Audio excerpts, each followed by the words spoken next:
আল্লাহ তাআলা মানুষদেরকে জানিয়েছেন তোমরা ইনসাফ কায়েম করো। কি কায়েম করো? ন্যায় বিচার কায়েম করো। ন্যায় বিচার এটা বাংলাদেশে আছে নাই? আছে কি নাই বলেন? বাংলাদেশে ন্যায় বিচার নাই। Justice is the pillar of a welfare state. বলা হয় ন্যায় বিচার একটা কল্যাণ রাষ্ট্র তৈরির প্রথম শর্ত। যদি ন্যায় বিচার না থাকে একটা আদর্শ রাষ্ট্র, কল্যাণ রাষ্ট্র গঠন করা সম্ভব না। আজকের বাংলাদেশ দুঃখের বিষয়, যখন কোন দেশ স্বাধীনতা অর্জন করে তার মেইন টার্গেট থাকে, মেইন গোল থাকে যে কিভাবে জাস্টিস, কিভাবে ন্যায় বিচার কায়েম করে মানবতাপূর্ণ একটা সমাজ গঠন করা যায়, একটা রাষ্ট্র গঠন করা যায়। স্বাধীনতার পরে এটাই একটা রাষ্ট্রের উদ্দেশ্য থাকে। কিন্তু আমার দেশের স্বাধীনতার পরে যারা ছিলেন তারা চুরি আর বাটপারি আর মানুষের হক মেরে খাওয়ার ধান্দা করেছিলেন। ঠিক কিনা বলুন? আমাদের জন্ম 90-এর পরে, 95-তে জন্ম আমার। আমরা দেখি নাই, তবে শুনেছি যারাই দেশের নেতৃত্ব দিয়েছে, যারাই দেশের ক্ষমতা গ্রহণ করেছে, তারাই দেশের সম্পদ লুটপাট করেছে। ঠিক কিনা বলুন? আপনারা ভয় পাচ্ছেন? জোরে কথা বলতে হবে। ভয় করব কাকে? আল্লাহকে ভয় করতে হবে। এজন্য ন্যায় বিচার কায়েম করার জন্য আল্লাহ পাক বান্দাদেরকে আদেশ করেছেন। যে আয়াত পড়েছি, আল্লাহ তাআলা বলেছেন তোমরা শুধু ন্যায় বিচার নিজে প্রতিষ্ঠিত করলেই হবে না, তোমার সামাজিক ভাবে, রাষ্ট্রীয় ভাবেও তোমার সামাজিক নিরাপত্তা নিশ্চিত করতে হবে। সুবহানাল্লাহ। আমার ভাইয়েরা, আল্লাহ রাব্বুল আলামিন বলেন, ইয়া আইয়ুহাল্লাযীনা আমানু কুনু قوامين بالقسط شهداء لله। الله أكبر। আল্লাহ রাব্বুল আলামিন বলেন, ইয়া আইয়ুহাল্লাযীনা আমানু, ওহে যারা ঈমানদার বান্দা, ওহে যারা ঈমান এনেছো মুমিন বান্দা, কুনু কওয়ামিনা বিল কিসত, তুমি ন্যায় বিচারের জন্য, তুমি জাস্টিসের জন্য দাঁড়িয়ে যাও, পতাকাবাহী হয়ে যাও। নিজে শুধু জাস্টিস কায়েম করলেই হবে না, নিজে শুধু ন্যায় বিচার করলেন, মানবতা প্রতিষ্ঠিত করলেন, নিজে শুধু ভালো কাজ করলেন, কিন্তু আপনি ন্যায় বিচার সামাজিকভাবে প্রতিষ্ঠিত করতে পারলেন না, তাহলে কেমন যেন আপনি রবের পক্ষ থেকে দেওয়া দায়িত্ব পালন করতে পারবেন না। নাউযুবিল্লাহ। بالله من الشيطان الرجيم. بسم الله الرحمن الرحيم. يا أيها الذين آمنوا كونوا قوامين بالقسط شهداء لله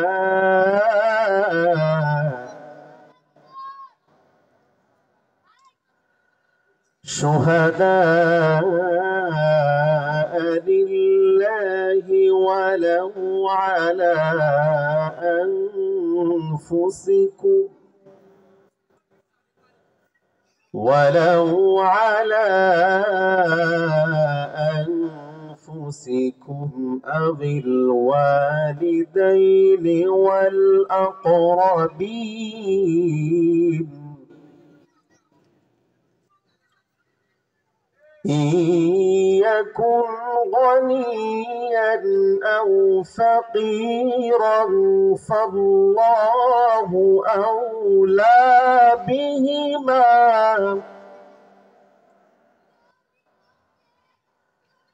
فلا تتبعوا الهوى تعملوا وإن تلهوا أو تعرضوا فإن الله كان بما تعملون خبيرا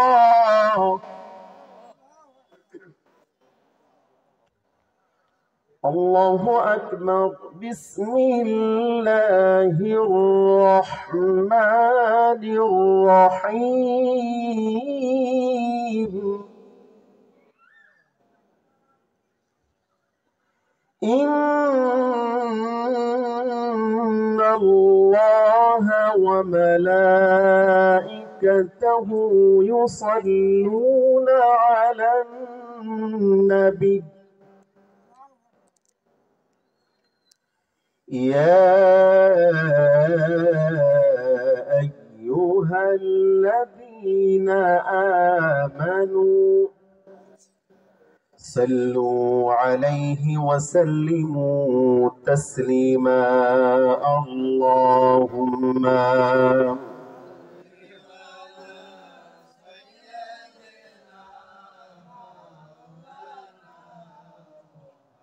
وعلى آل سيدنا مولانا محمد শিবে আবু তালেব সে এক কারাগার কাটলো সেথায় তোমার বহুদিন হলো পার শিবে আবু তালেব সে এক কারাগার কাটলো সেথায় তোমার বহুদিন হলো পার না খেয়ে না ঘুমে কত রাত কেঁদে কেঁদে দিন কায়েমের তরে ধৈর্য ধরে ধরে হে রাসূল এসে গেল বদর উহুদ খন্দক পরীক্ষা জানমাল দিয়ে পাশ হলো সকল পরীক্ষা অবশেষে হয়ে গেল দিন কায়েমের বিজয় তরি রাসূল আমার বলে দিলেন খায়রুল কুরুনি করনি আল্লাহুম্মা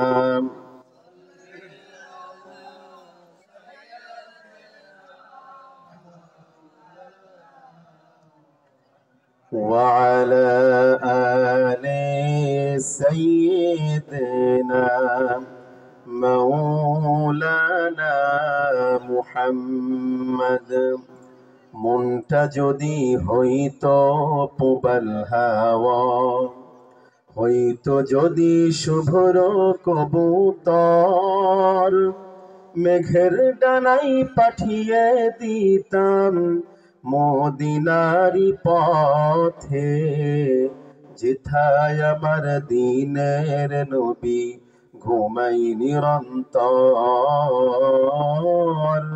যেথায় আমার প্রিয় নবী ঘুমাই নিরন্তর আল্লাহুম্মা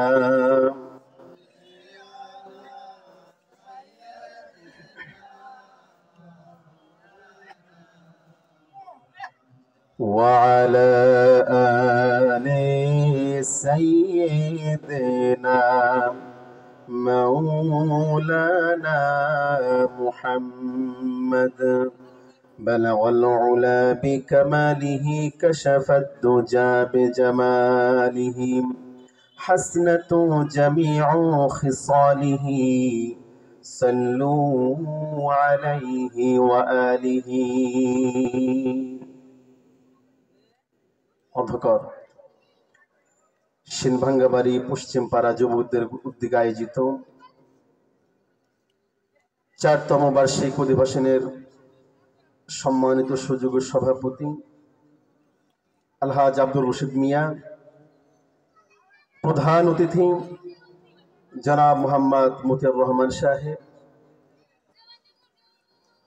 মাহফিলের প্রধান বক্তা হিসেবে আলোচনা করবেন আন্তর্জাতিক খ্যাতি সম্পন্ন মুফাসসির কোরআন, বিশিষ্ট ইসলামী চিন্তাবিদ ডক্টর মৌলানা মোহাম্মদ মুনিরুজ্জামান ইউসুফ সাহেব।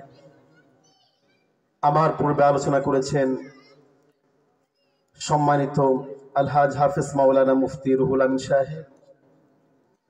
দিগার উলামায়ে কেরাম, সামনে উপবিষ্ট দিনদার পরহেজগার ইমানদার ভাইয়েরা, পর্দার আড়ালে আছেন সম্মানিত মা ও বোনেরা, সকলের প্রতি আমার আন্তরিক সালাম। আসসালামু আলাইকুম ওয়া রাহমাতুল্লাহ। আপনারা কেমন আছেন? আলহামদুলিল্লাহ, আমিও ভালো আছি। আল্লাহ তাআলার অশেষ মেহেরবানি, যিনি আমাদেরকে দুনিয়ার আরো অনেক মজমাকে পরিহার করে আল্লাহ তাআলার কালাম, কালামুল্লাহ কুরআনুল কারীম, শ্রেষ্ঠ কিতাবের সবচেয়ে দামি মজমায় বসার তৌফিক দিয়েছেন। এই জন্য আমরা খুশি না বেজার? তাহলে আমরা সেই রবের প্রতি একবার শুকরিয়াতের পড়ি, আলহামদুলিল্লাহ। রব্বানা লাকাল হামদ হামদান কাসীরান তাইয়িবান মুবারাকান ফীহি ইয়া রাব্বি লাকাল হামদ কামা ইয়ানবাগি লিজালালি ওয়াজহিক ওয়া লিআযীমি সুলতানিক। আমরা প্রশংসা করলাম কার? আল্লাহ তাআলার প্রশংসা করলাম। আমাদের রিজিক দাতাকে, সম্মান দাতাকে, হায়াত দিয়েছেন কে?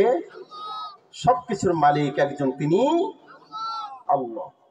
অতএব প্রশংসা হতে হবে সেই রবের, যিনি আমার জীবনের প্রতিটা সিদ্ধান্ত নেন। আমার জীবনে যা কিছু ঘটে আমার জন্য আল্লাহ পাক যা কিছু বরাদ্দ করেছেন সব কিছুর মালিক যেহেতু তিনি, এই জন্য আমার প্রশংসা করতে হবে কার?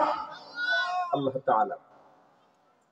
এই যে আমরা প্রশংসা করি, যতগুলো নিয়ামত আল্লাহ পাক দিয়েছেন সেই নিয়ামতের কখনো কি প্রশংসা করে শেষ করা যাবে? সবার কথা বলতে হবে, শেষ করা যাবে? প্রশংসা করে শেষ করা যাবে না। আল্লাহ তাআলা এটাই বলেছেন, ওয়া ইন তাউদ্দু নি'মাতাল্লাহি লা তুহসুহা। You can count the blessing of Allah. তুমি কখনোই আল্লাহ তাআলার যে অনুগ্রহ, দয়া, এটা কখনো গণনা করে শেষ করতে পারবে না। আমার ভাইয়েরা, আল্লাহ রাব্বুল আলামিন সূরাতুল কাহফ 16 নম্বর পারা 3 নম্বর পৃষ্ঠা 109 নম্বর আয়াত, আল্লাহ তাআলা বলেন, قُلْ لَوْ كَانَ الْبَحْرُ مِدَادًا لِكَلِمَاتِ رَبِّي لَنَفِدَ الْبَحْرُ قَبْلَ أَنْ تَنْفَدَ كَلِمَاتُ رَبِّي وَلَوْ جِئْنَا بِمِثْلِهِ مَدَدًا। আল্লাহু আকবার। আল্লাহ রাব্বুল আলামিন বলেন, قُلْ لَوْ كَانَ الْبَحْرُ مِدَادًا لِكَلِمَاتِ رَبِّي। হে আমার নবী, আপনি মানুষদেরকে জানিয়ে দেন, মানুষ জাতিকে জানিয়ে দেন, লাউ কানাল বাহরু মিদাদ, পৃথিবীতে যত সাগর মহাসাগর আছে, যত পানি আছে, সব পানি যদি কালি বানানো হয়, সেই কালি দিয়ে আল্লাহ পাকের প্রশংসা যদি লেখা হয়, সেই কালি ফুরিয়ে যাবে। আবার যদি সমপরিমাণ কালি আনা হয়, এরপরেও আমার রবের প্রশংসা লেখা শেষ হবে না। লিল্লাহি তাকবীর, লিল্লাহি তাকবীর। আমার রবের প্রশংসা কখনো করা শেষ হবে না।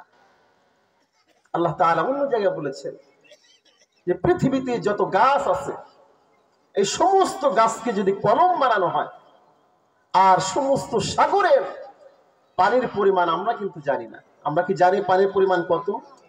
এই পৃথিবীতে আল্লাহ পাক যে সৃষ্টি করেছেন 3টা ভাগ করে, তার 2টা ভাগ পানি আর একটা ভাগ মাটি। এই মাটিতে আমরা বসবাস করি। আমরা নলকূপ দ্বারা তলদেশ থেকে মাটির নিচ থেকে পানি বের করে সেটা আমরা খাই। আকাশেও মেঘমালা ভেসে বেড়ায় পানি, সাগরে পানি, নদীতে পানি, সব জায়গায় পানি। আল্লাহ পাক বলছেন এই সমস্ত পানিকে একসাথে করে আমার প্রশংসা করলেও তোমরা কখনো আমার প্রশংসা করে শেষ করতে পারবে না। সুবহানাল্লাহ। এই জন্য সে রবের প্রশংসা আমার প্রতিনিয়ত করতে হবে। আমরা বিশ্বনবী সাল্লাল্লাহু আলাইহি ওয়াসাল্লামের প্রতি দিল ভরে আবেগ নিয়ে একবার দরুদ পড়ি সাল্লাল্লাহু আলাইহি ওয়াসাল্লাম। সম্মানিত উপস্থিতি, আজকে আমাদের মাহফিলের প্রধান যে আকর্ষণ, অত্যন্ত জ্ঞানী একজন মানুষ, আমার শিক্ষক সমতুল্য। কারণ হুজুর যে ইউনিভার্সিটিতে পড়েছেন, ঢাকা ইউনিভার্সিটি, আমি সেখানেই পড়েছি। সেই হিসেবে আমার বড় ভাই, আমার সিনিয়র, চমৎকার আলোচনা করে থাকে। আমরা দোয়া করছি আল্লাহ পাক তাকে যথাসময়ে আমাদের মাঝে এসে কোরআনের কথা বলার তৌফিক দান করবেন, আল্লাহুম্মা আমিন। আজকে যা আয়াত পড়েছি আমরা, সূরাতুন নিসা, পারা নাম্বার 5, পৃষ্ঠা নাম্বার 19, আয়াত নাম্বার 135। আল্লাহ তাআলা মানুষদেরকে জানিয়েছেন তোমরা ইনসাফ কায়েম করো। কি কায়েম করো? ন্যায় বিচার কায়েম করো। ন্যায় বিচার এটা বাংলাদেশে আছে নাই? আছে কি নাই বলেন? বাংলাদেশে ন্যায় বিচার নাই। Justice is the pillar of a welfare state. বলা হয় ন্যায় বিচার একটা কল্যাণ রাষ্ট্র তৈরির প্রথম শর্ত। যদি ন্যায় বিচার না থাকে একটা আদর্শ রাষ্ট্র, কল্যাণ রাষ্ট্র গঠন করা সম্ভব না। আজকের বাংলাদেশ দুঃখের বিষয়, যখন কোন দেশ স্বাধীনতা অর্জন করে তার মেইন টার্গেট থাকে, মেইন গোল থাকে যে কিভাবে জাস্টিস, কিভাবে ন্যায় বিচার কায়েম করে মানবতাপূর্ণ একটা সমাজ গঠন করা যায়, একটা রাষ্ট্র গঠন করা যায়। স্বাধীনতার পরে এটাই একটা রাষ্ট্রের উদ্দেশ্য থাকে। কিন্তু আমার দেশের স্বাধীনতার পরে যারা ছিলেন তারা চুরি আর বাটপারি আর মানুষের হক মেরে খাওয়ার ধান্দা করেছিলেন। ঠিক কিনা বলুন? আমাদের জন্ম 90-এর পরে, 95-তে জন্ম আমার। আমরা দেখি নাই, তবে শুনেছি যারাই দেশের নেতৃত্ব দিয়েছে, যারাই দেশের ক্ষমতা গ্রহণ করেছে, তারাই দেশের সম্পদ লুটপাট করেছে। ঠিক কিনা বলুন? আপনারা ভয় পাচ্ছেন? জোরে কথা বলতে হবে। ভয় করবো কাকে? আল্লাহকে ভয় করতে হবে। এজন্য ন্যায় বিচার কায়েম করার জন্য আল্লাহ পাক বান্দাদেরকে আদেশ করেছেন। যে আয়াত পড়েছি, আল্লাহ তাআলা বলেছেন তোমরা শুধু ন্যায় বিচার নিজে প্রতিষ্ঠিত করলেই হবে না, তোমার সামাজিক ভাবে, রাষ্ট্রীয় ভাবেও তোমার সামাজিক নিরাপত্তা নিশ্চিত করতে হবে। সুবহানাল্লাহ। আমার ভাইরা, আল্লাহ রাব্বুল আলামিন বলেন, ইয়া আইয়ুহাল্লাযীনা আমানু কুনু قوامين بالقسط شهداء لله। الله أكبر। আল্লাহ রাব্বুল আলামিন বলেন, ইয়া আইয়ুহাল্লাযীনা আমানু, ওহে যারা ঈমানদার বান্দা, ওহে যারা ঈমান এনেছো মুমিন বান্দা, কুনু কওয়ামিনা বিল কিসত, তুমি ন্যায় বিচারের জন্য, তুমি জাস্টিসের জন্য দাঁড়িয়ে যাও, পতাকাবাহী হয়ে যাও। নিজে শুধু জাস্টিস কায়েম করলেই হবে না, নিজে শুধু ন্যায় বিচার করলেন, মানবতা প্রতিষ্ঠিত করলেন, নিজে শুধু ভালো কাজ করলেন, কিন্তু আপনি ন্যায় বিচার সামাজিকভাবে প্রতিষ্ঠিত করতে পারলেন না, তাহলে কেমন যেন আপনি রবের পক্ষ থেকে দেওয়া দায়িত্ব পালন করতে পারবেন না। নাউযুবিল্লাহ। কুনু কওয়ামিনা বিল কিসত। আল্লাহ পাক নামাজের ব্যাপারে যেমন বলেছেন, আকিমুস সালাহ, নামাজ তুমি কায়েম করো, নিজে নামাজ পড়ো, সামাজিক ভাবে, তোমার পারিবারিক ভাবে, তোমার অধীনস্থ যারা আছে সবাইকে নিয়ে নামাজ আদায় করো। নামাজের ব্যাপারে তাদেরকে তাগিদ দাও, নামাজের ব্যাপারে তাদেরকে গুরুত্ব দাও। ঠিক তেমনি ভাবে ন্যায় বিচার যখন কায়েম করবেন, তখন একা কায়েম করলে হবে না, সবাইকে নিয়েই ন্যায় বিচার কায়েম করতে হবে। সুবহানাল্লাহ। শুহাদা আলিল্লাহ, আল্লাহ পাক বলেছেন তোমরা তোমার রবের সাক্ষী হয়ে যাও, তোমার আল্লাহর সাক্ষী হয়ে যাও। কারণটা হলো ইন্নী জাইলুন ফিল আরদি খলিফা। আল্লাহ পাক বলেছেন এই পৃথিবীতে যে মানুষকে আমি পাঠিয়েছি এই মানুষগুলা হলো খলিফা, প্রতিনিধি হিসাবে। শুহাদা আলিল্লাহ, রব্বে কারীম বলেন তোমরা আমার বান্দা আর তোমরা আমার জন্য সাক্ষী হয়ে যাও। সুবহানাল্লাহ। কার জন্য সাক্ষী হব? কার জন্য? আল্লাহ তাআলার সাক্ষী হব। আজকে আমাদের সাক্ষীর কথা যদি বলি, সাক্ষীর যে ব্যবস্থা, এমন একটা বিষয় আমরা শুধু ভাবি বিয়ের সময় দুইটা পক্ষের সাক্ষী থাকে, এইটা আমরা গুরুত্ব সহকারে দেখি।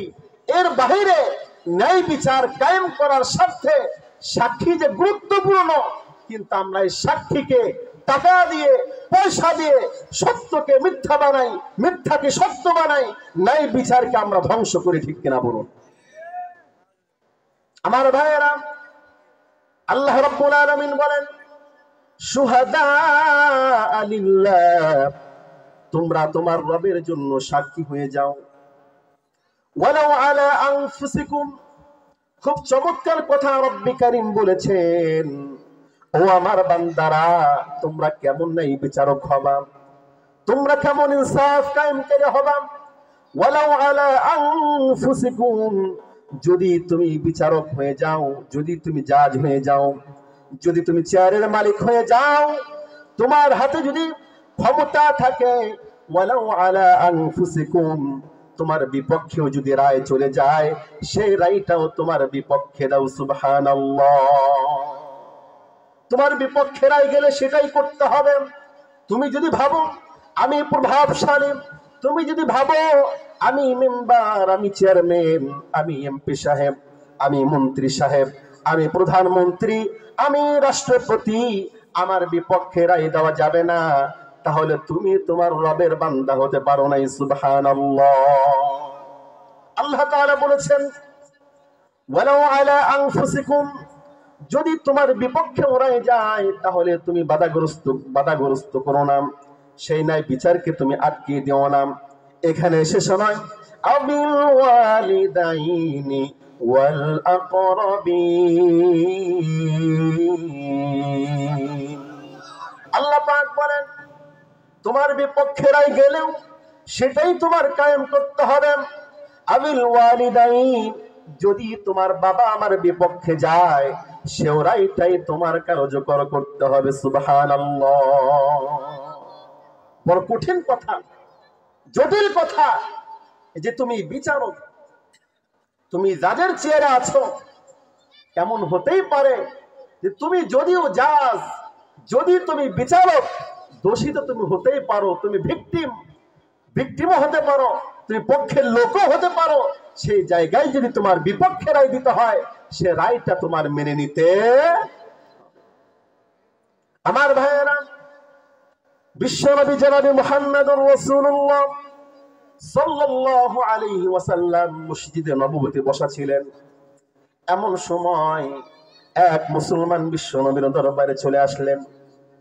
বিশ্বনবীর দরবারে এসে একটা ব্যাপারে নালিশ করতেছিলেন, এক ইহুদির ব্যাপারে। ওই ইহুদিটা একটু পরে চলে আসলো। আল্লাহর রাসূল তাদের জবাব, তাদের বক্তব্য শুনলেন। মুসলিম তার বক্তব্য দিল, ইহুদিও তার বক্তব্য দিল। আল্লাহর রাসূল বিশ্ব নবী দেখতে পেলেন এই যে বিষয়টা, এই বিষয়টার ভিতরে আমি যে ন্যায় বিচার কায়েম করার ক্ষেত্রে নিজের বিপক্ষে গেলেও সেই রায়টাই দিতে হবে। আমার ভাইয়েরা, বিশ্বনবী জনাবে মুহাম্মদুর রাসূলুল্লাহ সাল্লাল্লাহু আলাইহি ওয়াসাল্লাম বক্তব্য শুনলেন দুই পক্ষের। আল্লাহর রাসূল বললেন এই যে বিষয়টা, এই যে বিচার, এই বিচারের ভিতরে এই যে ইহুদি সেই পক্ষে আছে, সত্যের পক্ষে আছে, অতএব আমি তোমার পক্ষে রায় দিলাম না, আমি ওই ইহুদিদের পক্ষে রায় দিলাম। সুবহানাল্লাহ। আমার ভাইয়েরা, মুসলিমের বিপক্ষে যখন রায় চলে গেল, সে বিশ্বাস করতে পারছিল না যে আমার বিপক্ষে রায় কেন গেল। আমি তো মুসলমান, আমি তো আল্লাহর রাসূলের পক্ষের মানুষ, আমি তো কালিমা পড়েছি, আমি তো ইসলাম গ্রহণ করেছি, অতএব রায় কেন আমার বিপক্ষে চলে গেল। সাথে সাথে তিনি ভাবলেন ওমর বিন খাত্তাব রাদিয়াল্লাহু তাআলা আনহু দরবারে যেতে হবে। ওমর বিন খাত্তাব রাদিয়াল্লাহু তাআলা আনহু দরবারে চলে গেলেন আর বললেন, আমি আপনাকে একটা নালিশ জানাতে চাই। সব ঘটনা খুলে বললেন। ওমর রাদিয়াল্লাহু তাআলা আনহু বললেন, এই যে তুমি ঘটনা বললা, রাসূলের দরবারে গিয়েছিলা কিনা? ব্যক্তিটা বললেন, হ্যাঁ, আমি আল্লাহর রাসূলের দরবারে গিয়েছিলাম। ওমর রাদিয়াল্লাহু তাআলা আনহু প্রশ্ন করলেন, আল্লাহর রাসূল কি জবাব দিয়েছে? আল্লাহর রাসূল কি রায় দিয়েছে? তখন ব্যক্তিটা বললেন, আল্লাহর রাসূল ইহুদিদের পক্ষে রায় দিয়েছে। ওমর রাদিয়াল্লাহু তাআলা জিজ্ঞেস করলেন, তোমার কি রায় পছন্দ হয় নাই? ব্যক্তিটা বললেন, না না না, আমার রায় পছন্দ হয় নাই। তখন ওমর রাদিয়াল্লাহু তাআলা বললেন, একটু দাঁড়াও, আমি তোমার যে রায় সেটা দেওয়ার জন্য ঘরে যাচ্ছি। ওমর রাদিয়াল্লাহু তাআলা ঘরে প্রবেশ করলেন, তরবারি নিয়ে এসে ওই ব্যক্তির কাঁধের দিকে তার গর্দানে তরবারি মেরে তার মাথাটা ফেলে দিলেন আর বললেন, এটাই হলো তোমার জন্য ন্যায় বিচার। সুবহানাল্লাহ। তোমার যদি আল্লাহর রাসূলের রায় পছন্দ না হয়, তাহলে এর চেয়ে উত্তম রায় আর কোন রায় হতে পারে? আমার ভাইয়েরা, আল্লাহ তাআলা বলেছেন, ওয়ালাউ আলা আনফুসিকুম আবিল ওয়ালিদাইনি ওয়াল আকরাবিন, যদি এই রায়টা তোমার মা বাবার বিপক্ষে যায়, তোমার মার বিপক্ষে গিয়েছে, তোমার বাবার বিপক্ষে গিয়েছে, এই জায়গা কোনো কম বেশি করা যাবে না। যদি তুমি মুসলমান হয়ে থাকো, সেই জায়গায় তোমার মা বাবাকে শাস্তি দিতে হবে। এটাই হলো ইসলাম। আল্লাহু আকবার। এটাই হলো ইসলাম। ন্যায় বিচার কায়েম করতে হবে। আজকের বাংলাদেশ, আমার ভাইয়েরা, আল্লাহ রাব্বুল আলামিন বলেন, তোমার রায়টা যদি তোমার বাবার বিপক্ষে চলে যায়, মার বিপক্ষে চলে যায়, ওয়াল আকরাবিন, এমনকি তোমার আত্মীয় স্বজনের বিপক্ষেও যদি চলে যায়, সেখানেও তোমার ন্যায় বিচার কায়েম করতে হবে। সুবহানাল্লাহ। বাংলাদেশের প্রেক্ষাপট কি? আমরা যখনই কথা বলি যে হাইকোর্ট, সুপ্রিম কোর্ট, তখন আমরা বলে ফেলি যে ওখানে কি রায় দেবে এটা আমরা জানি, ঠিক কিনা বলুন? এমনকি ছোট্ট সালিশ, গ্রাম্য সালিশেও টাকা খেয়ে ন্যায় বিচার পরিপন্থী কাজ করা হয়, ঠিক কিনা বলুন? এই ন্যায় বিচার পরিপন্থী যে একটা কালচার তৈরি হয়েছে, একটা অভ্যাসে পরিণত হয়ে গিয়েছে যে যাই হোক, দোষী যাই হোক, টাকা যে দেবে তার পক্ষে রায় যাবে, ঠিক কিনা বলুন? আর এইটা করতে গিয়ে মানুষ তাদের স্বার্থকে রক্ষা করার জন্য ন্যায় বিচারকে লুণ্ঠিত করেছে। দেশের শীর্ষস্থানে উলামায়ে কিরাম তাদেরকে অন্যায়ভাবে বিচারের প্রক্রিয়ায় অন্যায়ভাবে তাদেরকে হত্যা করেছে, ঠিক কিনা বলুন? এই হত্যা করার পিছনে তারা তাদের সামনে রেখেছে জাস্টিসের কথা, সামনে রেখেছে হাইকোর্টের কথা, সামনে রেখেছে সুপ্রিম কোর্টের কথা, কিন্তু তারা ওই জায়গাতে ইনসাফ কাম না করে জুলুম করেছে, অত্যাচার করেছে, ঠিক কিনা বলুন? আজকের বিশ্বের দিকে তাকা, ফিলিস্তিনে লক্ষ লক্ষ মা বোনকে হত্যা করা হয়েছে, ছোট ছোট শিশু, তাদের কোনো দোষ নাই, তাদেরকে হত্যা করা হয়েছে। আমার মুজাহিদ ভাইদেরকে হত্যা করা হয়েছে। আজকে আপনি বিশ্বের দিকে তাকান, আমেরিকার দিকে তাকান, সেখানে আল্লাহর পক্ষ থেকে এমন গজব নাযিল হয়েছে, ওদের বড় বড় স্টেট আগুনে পুড়ে ছারখার হয়ে যাচ্ছে, ঠিক কিনা বলুন? আল্লাহর বিচার, আল্লাহ তাআলার রায়। আমেরিকার এক ভাগে এখন প্রচন্ড শীত, বরফ পড়ছে, বরফের বৃষ্টি হচ্ছে। আর একটা অঞ্চলে আগুন লেগে বড় বড় দালান কোঠা, বড় বড় বিল্ডিং, 5 তারকা হোটেল, বড় বড় প্রাসাদ আগুনে জ্বলে যাচ্ছে। তারা অসহায়, তারা কিচ্ছু করতে পারছে না, ঠিক কিনা বলুন? আল্লাহ পাক এভাবেই করেন। যারা জালেম তাদের শিক্ষা নিতে হবে, যারা অত্যাচার করে শিক্ষা নিতে হবে। আজকে তুমি অত্যাচার করছো, আজকের দিনটা তোমার, মনে রাখবা কালকের দিনটা যার উপর অত্যাচার করেছো তার হতেও পারে, ঠিক কিনা বলুন? আমার ভাইয়েরা, আল্লাহ রাব্বুল আলামিন বলেন, কুলিল্লাহুম্মা মালিকাল মুলকি তুতিল মুলকা মান তাশাউ ওয়া তানজিউল মুলকা মিম্মান তাশাউ ওয়া তুইজ্জু মান তাশাউ ওয়া তুযিল্লু মান তাশাউ বিয়াদিকাল খায়র। আল্লাহ রাব্বুল আলামিন 3 নম্বর পারা 8 নম্বর পৃষ্ঠায় 12 নম্বর পৃষ্ঠায় সুস্পষ্ট ভাবে বলেছেন, কুল হে নবী আপনি বলে দিন, আল্লাহুম্মা হে আমার রব, হে আমার মালিক, কুলিল্লাহুম্মা মালিকাল মুলকি, তুমি রব্বে কারীম, মালিকাল মুলকি সমস্ত রাজত্বের মালিক, তুতিল মুলকা মান তাশা, তুমি যাকে চাও রাজত্ব দান করো, তুমি যাকে চাও ক্ষমতা দান করো, ওয়া তানজিউল মুলকা মিম্মান তাশা, এবং তুমি যাকে চাও তার রাজত্বকে তুমি ছিনিয়ে নাও। সুবহানাল্লাহ। ওয়া তুইজ্জু মান তাশা ওয়া তুযিল্লু মান তাশা, সম্মান দেওয়ার মালিক তুমি রব্বে কারীম, আবার লাঞ্ছিত করার মালিক তুমি আল্লাহ। বিয়াদিকাল খায়র, সমস্ত কল্যাণ তোমার হাতে। সুবহানাল্লাহ। ক্ষমতার মালিক কে? চিল্লা বলতে হবে, ক্ষমতার মালিক কে? আল্লাহকে ভয় করে, আল্লাহকে ভয় করেন। আজকের যারা স্বৈরাচার, আজকে যারা ক্ষমতা আছেন, যারা ক্ষমতায় ছিলেন, স্বৈরাচার তাদের ক্ষমতা খাটিয়ে একটা সময় যদিও জুলুম অত্যাচার করতে পারে, মানুষকে কষ্ট দিতে পারে, সময় পরিবর্তন হয়। ওয়াতিলকাল আইয়াম নুদাবিলুহা বাইনান নাস, আল্লাহ পাক বলেছেন আজকের দিন আগামীর দিনে পরিবর্তন হবে, আজকের সময় আগামীর সময় পরিবর্তন হবে। সুবহানাল্লাহ। সামনে দেখতে পাচ্ছি, সামনে আছে না উদাহরণ? কথা বলেন ও মুসলমান, কথা বলেন, সামনে উদাহরণ আছে না? সামনে উদাহরণ আছে। দুনিয়ার জীবন ক্ষণস্থায়ী, অল্প হায়াত, অল্প জীবন, এইটাকে আপনি কাজে লাগান আখিরাতের জন্য, আখিরাতের জন্য কাজে লাগান। দুনিয়ার মোহে যদি পড়েন, দুনিয়ার লোভে যদি পড়েন, দুনিয়াও শেষ আখিরাতও শেষ, দুনিয়াও বরবাদ আখিরাতও বরবাদ। এমন মুসলমান আমরা হতে চাই। আমার ভাইয়েরা, আল্লাহ রাব্বুল আলামিন বলেন, আবিল ওয়ালিদাইনি ওয়াল আকরাবিন, তোমার বাবা মার বিপক্ষে যদি রায় যায় সেই রায়টাও তোমার দিতে হবে। ওয়াল আকরাবিন, তোমার আত্মীয় স্বজন যারা আছে তাদের বিপক্ষে যদি রায় যায় সেটাও তোমার করতে হবে। এখানে শেষ নয়, ইয়াকুন গনিয়ান আও ফাকিরান ফাল্লাহু আউলা বিহিমা।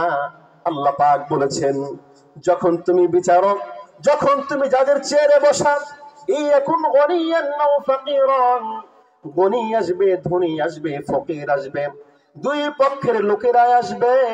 যদি ধনী টাকা খেয়ে, ধনী টাকা পয়সা দেখে তুমি যদি মনে করো তার পক্ষে রায় দিলে অনেক টাকা পয়সার মালিক হব, এই জন্য তার বিপক্ষে রায় দিব, না না না, এই যে তুমি বিপক্ষে রায় দিলা এটার জন্য তোমার জাহান্নামের আগুনে জ্বলতে হবে। নাউযুবিল্লাহ। ইয়াকুন গনিয়ান আও ফাকিরান ফাল্লাহু আউলা বিহিমা। আল্লাহ পাক বলেছেন তুমি বিচারক, তোমার সামনে যে দুইটা পক্ষ বসা, যে পক্ষই যাই হোক না কেন, ধনী হোক আর গরিব হোক, গরিব যদি নাই বিচার পাওয়ার হকদার থাকেন, গরিব যদি হক পথের থাকেন, গরিব যদি সত্য পথের থাকেন, সেই জায়গায় ধনীর পক্ষে রায় না দিয়ে অবশ্যই অবশ্যই যে ব্যক্তি গরিব তার পক্ষে রায় দিতে হবে। সুবহানাল্লাহ। আমার ভাইরা, আল্লাহ রাব্বুল আলামিন এই যে পৃথিবীতে মানুষকে তৈরি করেছেন, মানুষকে আশরাফুল মাখলুকাত বানিয়েছেন, মানুষকে সবচেয়ে বেশি দাম দিয়েছেন আল্লাহ পাক।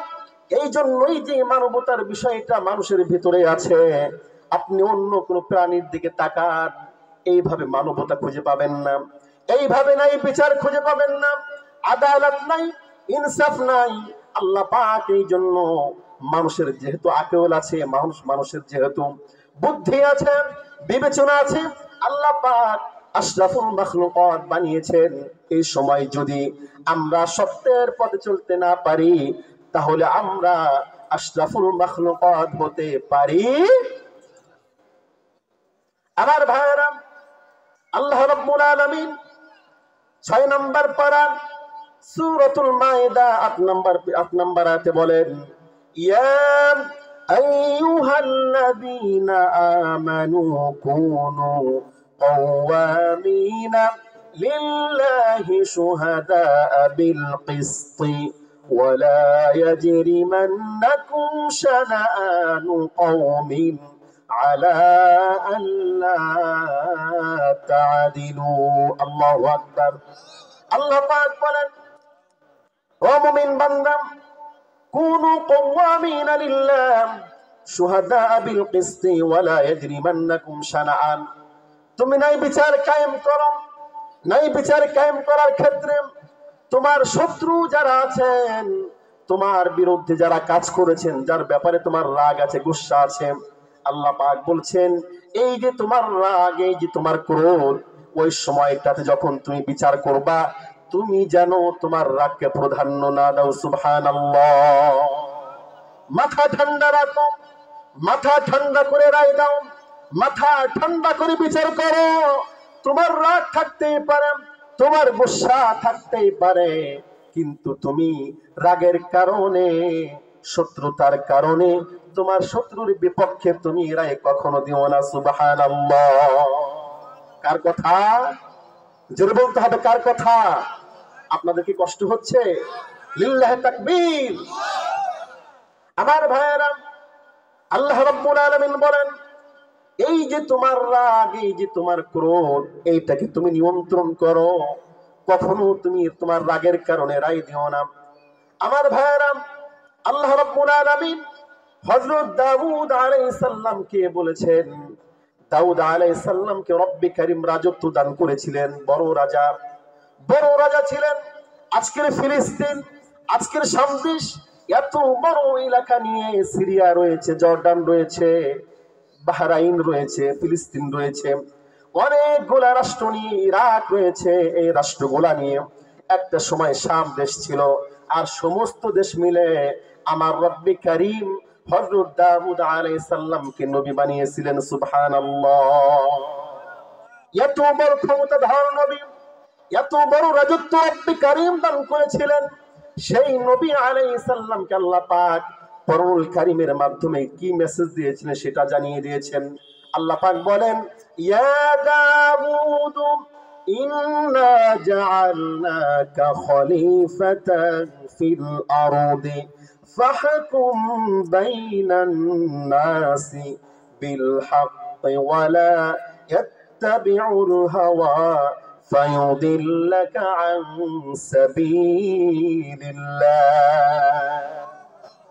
আল্লাহ রাব্বুল আলামিন হযরত দাউদ আলাইহিস সালামকে বলছেন, ইয়া দাউদ, হে আমার নবী দাউদ, ইন্না জাআলনাকা খলিফাতান ফিল আরদ, আমি আপনাকে জমিনের জন্য খলিফা নির্বাচিত করেছি, দায়িত্ব দিয়েছি, রাজত্ব দান করেছি, প্রেসিডেন্ট বানিয়েছি। অতএব তোমার দায়িত্ব হলো ফাহকুম বাইনান নাস বিল হাক্কি ওয়ালা ইয়াত্তাবিউল হাওয়া, তুমি মানুষের ভিতরে হক পন্থায় তুমি বিচার করো। সুবহানাল্লাহ। আমার ভাইরা, নবী দাউদ আলাইহিস সালামকে আল্লাহ পাক এমন কঠোর ভাষায় বলেছেন, ফায়ুদিল্লাকা আন সাবিলিল্লাহ, যদি আপনি আপনার রায় গোলাম, আপনি যদি আপনার প্রবৃত্তিকে অনুসরণ করেন, আপনি যদি অন্যায়ভাবে বিচার করেন, আপনি যদি মানুষকে ঠকান, আল্লাহ পাক নবীকেও ছাড়া দেন নাই। নবীকে বলছেন অবশ্যই অবশ্যই তুমি পথভ্রষ্ট হয়ে যাবে। নাউযুবিল্লাহ। নবীকে এত কঠোর ভাষায় আল্লাহ পাক বলেছেন তুমি ন্যায় বিচার কায়েম করো। আল্লাহ পাক সূরাতুল হাদিদের 25 নম্বর আয়াতে বলেছেন তুমি কিভাবে ন্যায় বিচার কায়েম করতে হবে, কোন কিতাবের মাধ্যমে? আল্লাহ পাক বলেন লাকাদ আরসালনা রুসুলানা বিল বায়িনাতি ওয়া আনজালনা মাআহুমুল কিতাবা ওয়াল মিজানা লিয়াকুমান নাসু বিল কিসত। আল্লাহু আকবার। আল্লাহ রাব্বুল আলামিন বিশ্ব নবী জনাবে মুহাম্মদুর রাসূলুল্লাহ সাল্লাল্লাহু আলাইহি ওয়াসাল্লামকে জানিয়ে দিচ্ছেন যে আমি আপনাকে রাসূল হিসেবে প্রেরণ করেছি বিল বায়িনাত, সুস্পষ্ট ভাবে, ওয়া আনজালনা মাআহুমুল কিতাব, আর আমি রব্বি কারীম কিতাব দান করেছি, ওয়াল মিজানা, এবং দাঁড়িপাল্লা দান করেছি। ন্যায় বিচার কিভাবে কায়েম করতে হবে সেই আকুল সেই জ্ঞান আমি রব্বি কারীম আপনাকে দান করেছি, লিয়াকুমান নাসু বিল কিসত, যাতে করে আপনি ন্যায় বিচার কায়েম করতে পারেন। সুবহানাল্লাহ। তার মানে হলো আপনি যদি ন্যায় বিচার কায়েম করতে চান, আপনি যদি ওয়েলফেয়ার স্টেট এস্টাবলিশ করতে চান, জনকল্যাণমুখী রাষ্ট্র গঠন করতে চান, আপনি যদি গরিবের অধিকার ফিরিয়ে দিতে চান, আপনি যদি একটা সুন্দর সমাজ বিনির্মাণ করতে চান, তাহলে আল্লাহ পাকের কিতাব ছাড়া অন্য কোনো পন্থাই সম্ভব না। ঠিক কিনা বলুন? আল্লাহর কিতাব ছাড়া ন্যায় বিচার কায়েম করা কি সম্ভব? কথা বলেন। খুব দুঃখ পায় অনেক সময়। আজকের একটা পত্রিকা দেখলাম, বাংলাদেশের বড় একটা রাজনৈতিক দল, তার ক্ষমতার, তার দলের প্রধান চেয়ারে তিনি আছেন আপাতত, সেই ব্যক্তির মুখের কথা ছিল যে ন্যায় বিচারের সাথে রাজনীতির সাথে আল্লাহর কিতাবের কোন সম্পর্ক নাই। নাউজুবিল্লাহ পড়েন, আরো জোরে বলেন নাউজুবিল্লাহ। তার জ্ঞান যতটুকু ততটুকুই বলেছে। ঠিক কিনা বলুন? তার মানে হলো কোরআন হলো সমস্ত জ্ঞানের আধার, কোরআন হলো সমস্ত জ্ঞানের প্রধান কথাগুলা। সেই কিতাবের ব্যাপারে ওই দলের প্রধানের যখন জ্ঞান নাই, তার মানে বুঝতে হবে তার মাধ্যমে এই বাংলাদেশে রাজনীতির মাধ্যমে ন্যায় বিচার প্রতিষ্ঠা করা সম্ভব। কার কথা? আল্লাহ পাকের কথা, যে কোরআন দিয়ে আমি যে কিতাব দিয়েছি, সেই কিতাব দিয়ে তুমি ন্যায় বিচার কায়েম করো। আমার ভাইয়েরা, বিশ্বনবী সাল্লাল্লাহু আলাইহি ওয়াসাল্লাম হাদিস শরীফে বলেছেন, এই কিতাব আবু দাউদ শরীফের হাদিস, বিশ্বনবী সাল্লাল্লাহু আলাইহি ওয়াসাল্লাম বলেন বিচারক তিন প্রকার। কয় প্রকার? কথা বলবেন, কয় প্রকার? বিচারক তিন প্রকার। বিশ্বনবী বলেন এই যে তিন প্রকার আছে, এই তিন প্রকারের ভিতরে এক নাম্বার প্রকার যারা, তারা জান্নাতে যাবে, তারা জান্নাতে প্রবেশ করবে। আর দুইটা যে প্রকার আছে তারা জাহান্নামে যাবে। যারা জাহান্নামে, যে তাদের যে দুই প্রকার, এক নাম্বার হলো ওই সমস্ত বিচারক যারা অন্যায় ভাবে রায় দেন, টাকা খায়, ঘুষ খেয়ে ন্যায় বিচার কায়েম করার পরিবর্তে অন্যায় বিচার কায়েম করে। ওই সমস্ত ব্যক্তি জাহান্নামে যাবে। কোথায় যাবে? কথা বলেন, কোথায় যাবে? জাহান্নামে যাবে। আর একটা প্রকার আল্লাহর জাহান্নামে যাবে, তারা হলো যারা ওই যে ব্যাপারটা, যে বিষয়ে রায় দিবে, সেই বিষয়টা না জেনে রায় দেয়। নাউজুবিল্লাহ। বাংলাদেশে একটা আদালত ছিল, আপনারা জানেন, যেখানে 1971 সালের কথা বলে মানবতা বিরোধী অপরাধ ট্রাইব্যুনাল একটা গঠন করা হয়েছিল। ঠিক কিনা বলুন? সে অপরাধ ট্রাইব্যুনাল যখন গঠন করা হয়েছে, তখন এমন অনেক হয়েছে তারা সাক্ষী পাচ্ছে না, কিন্তু মানুষকে সাক্ষী বানিয়ে এনে তাদের কথাগুলো রেকর্ড করে এইগুলার মাধ্যমেই তারা বিচার করেছে। ঠিক কিনা বলুন? এই যে না জেনে, বিচারকরাও জানতেন যে এটা সত্য না, বিচারকরাও জানতেন যে আমি যে বিষয়ে রায় দিতে যাচ্ছি এইটার এভিডেন্স আমরা শতভাগ সত্য বলতে পারি না, তারপরেও তারা এই ব্যাপারে তারা মানুষকে ভিকটিম বানিয়ে মাজলুম করে উলামায়ে কেরামের বিপক্ষে রায় দিয়েছে। ঠিক কিনা বলুন?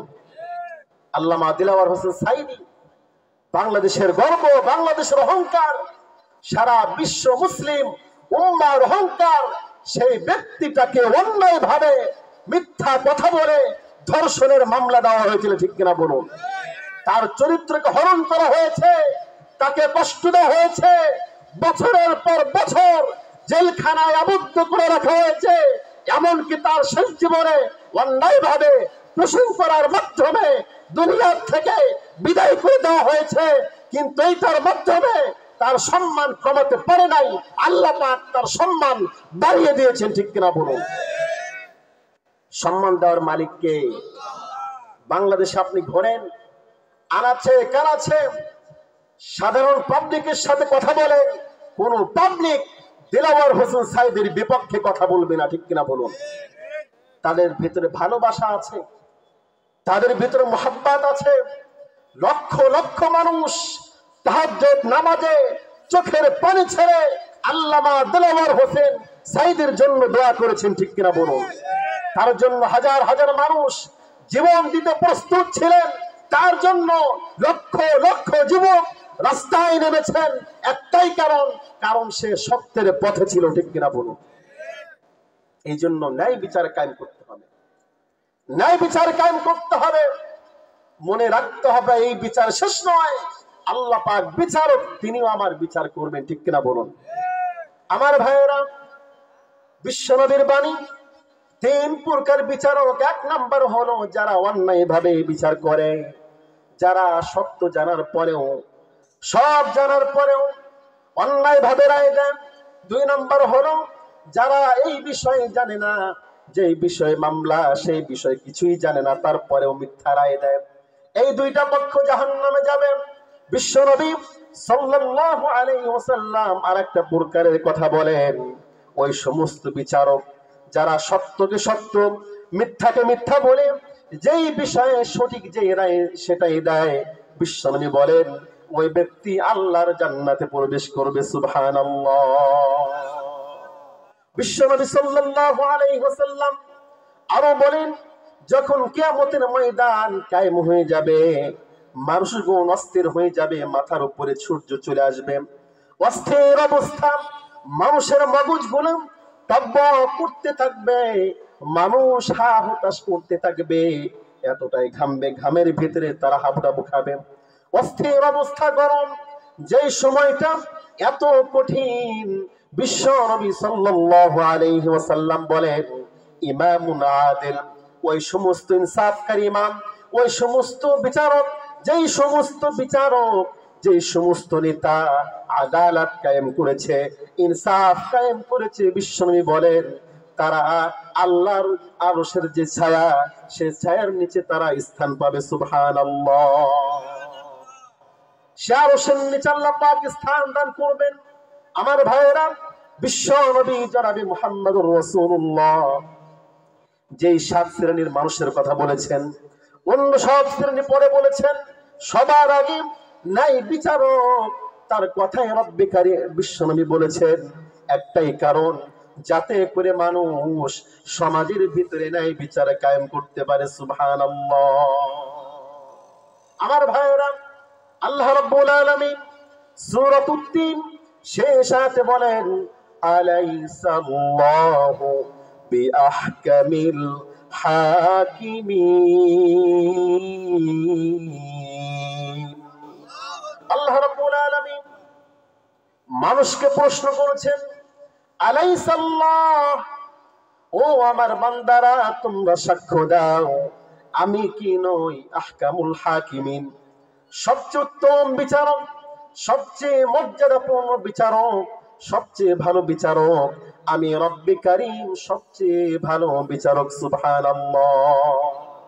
আমার ভাইয়েরা, আল্লাহ রাব্বুল আলামিন কিয়ামতের ময়দান যখন কায়েম হয়ে যাবে, যখন সমস্ত মানুষ কিয়ামতের ময়দানে হাজির হবে, আল্লাহ রাব্বুল আলামিন ওই সময়টাতে মানুষদেরকে ডেকে বলবেন, ও আমার বান্দারা, আজকে তোমরা কিয়ামতের ময়দানে হাজির হয়েছো, আজকে তোমাদের পক্ষে বিপক্ষে নয়, যেমনটা বিচার দেওয়ার কথা আমি আল্লাহ পাক তেমনটাই বিচার করব কারো বান্দার সাথে। আমি আল্লাহ পাক জুলুম করব না। সুবহানাল্লাহ। একটু জিকির করি লা ইলাহা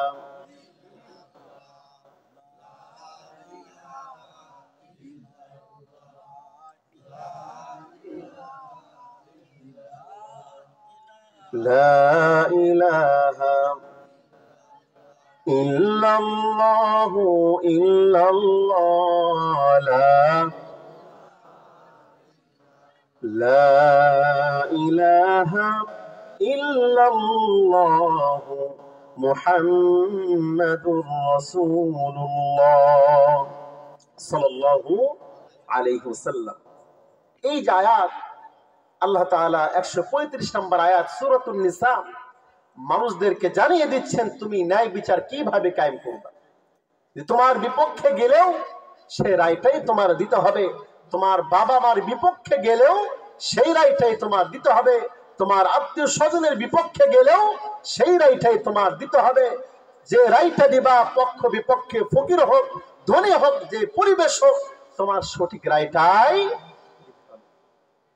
আমার ভাইয়েরা, একটা আয়াত খুব পরিচিত আমাদের জন্য। যখন আমরা জুমার নামাজ আদায় করতে যাই, খতিব সাহেব প্রতি জুমায় সে আয়াতটা বলে, শেষ দিকে যে আয়াতটা পড়া হয়, আল্লাহ রাব্বুল আলামিন বলেন ইন্নাল্লাহা ইয়া'মুরু বিল আদলি ওয়াল ইহসান ওয়া ইতা'i যিল কুরবা ওয়া ইয়ানহা আনিল ফাহশাই ওয়াল মুনকার। আল্লাহু আকবার।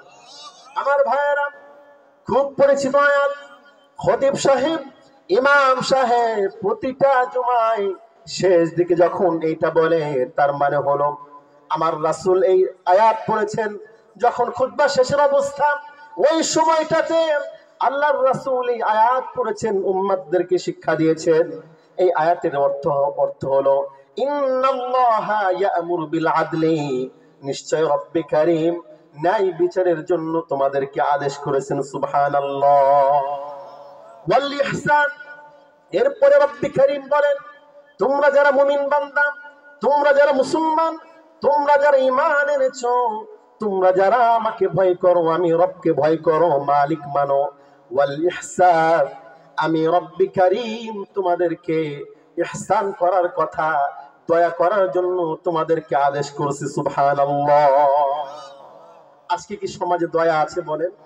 দয়া কি আছে? আজকের শীতের দিন, শীতের সময়, কঠিন একটা সময়।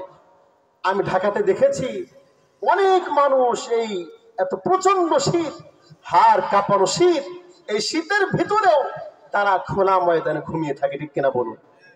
আপনার গ্রামে খেয়াল করে দেখেন, অনেক অসহায় মানুষ এমন আছেন যাদের ঠিকঠাক কম্বল নাই, তাদের লেপ নাই, সারা রাত কষ্টে থাকে। ঠিক কিনা বলুন? সবচেয়ে বড় কঠিন উদাহরণ আমার ফিলিস্তিন ভাইয়েরা। আজকে বাংলাদেশে যেমন শীত, ফিলিস্তিনেও তেমন শীত চলে। গরমকালে এমন একটা পরিবেশ ছিল, বোমের আঘাত, সবসময় বম্বিং হচ্ছে, সবসময় প্রাণের ভয়ে ছুটছেন, শহীদের তামান্না নিয়ে এগিয়ে চলছেন। আর যখন শীত এসেছে, খাবার নাই, পানি নাই, শুয়ে থাকার মতো ব্যবস্থা নাই, ঘর নাই, পোশাক নাই, তারা খালি গায়ে খালি ময়দানে বসে আল্লাহকে ডাকছেন। ঠিক কিনা বলুন? আজকের বিশ্ব বলা হয় আমরা সর্ব আধুনিক সমাজে বসবাস করছি। তথ্য প্রযুক্তির মাধ্যমে বিশ্ব আজকে নেক্সট লেভেলে চলে গিয়েছে। মডার্ন যুগে আমরা বসবাস করি, কম্পিউটার ব্যবহার করি, টিভির মাধ্যমে খবর দেখি, ফোনের মাধ্যমে, ভিডিও কলের মাধ্যমে এক দেশ থেকে আরেক দেশের মানুষকে দেখি। তারা সব সময় ন্যায় বিচারের কথা বলে, কিন্তু তাদের হাত দিয়েই ফিলিস্তিনি লক্ষ লক্ষ মানুষকে তারা হত্যা করেছে। ঠিক কিনা বলুন?